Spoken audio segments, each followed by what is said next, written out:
这位是民进党的立委范云，3年前来指控着国民党的立委陈雪生用巴肚甲堵，事后佫用不雅的字眼甲笑体。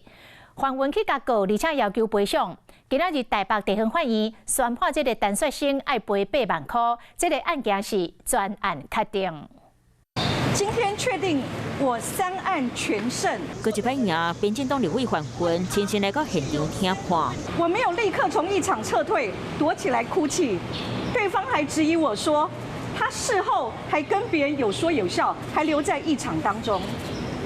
如果你不是一位完美的受害者，你就会面临2度伤害。3年前，立法院临时会审查监察院人事案，范云指控国民党立委陈雪生用巴肚解吐，落尾佫用歹听话解口洗。尾后承受了行政申诉成立，陈雪生提告诽谤和民事求偿，拢由范云赢。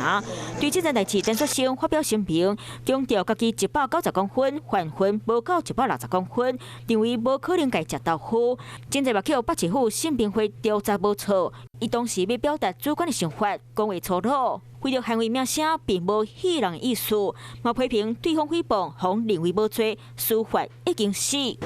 法院认证的性骚扰犯，直到今天还不愿意承认这个事实。我想，这就是我们面对的处境。最近政坛拄到提告的人是哪来哪济，同款牵涉其中的国民党立委鲍昆萁，会再办农产行销活动，现场是人人清清，主办本人嘛无出现。而国民党主席朱立伦的幕僚，党副秘书长江俊廷为着该斗小天，就伫咧网络顶闹话，讲这是民进党转移焦点的烂土战，互大家拢来改革。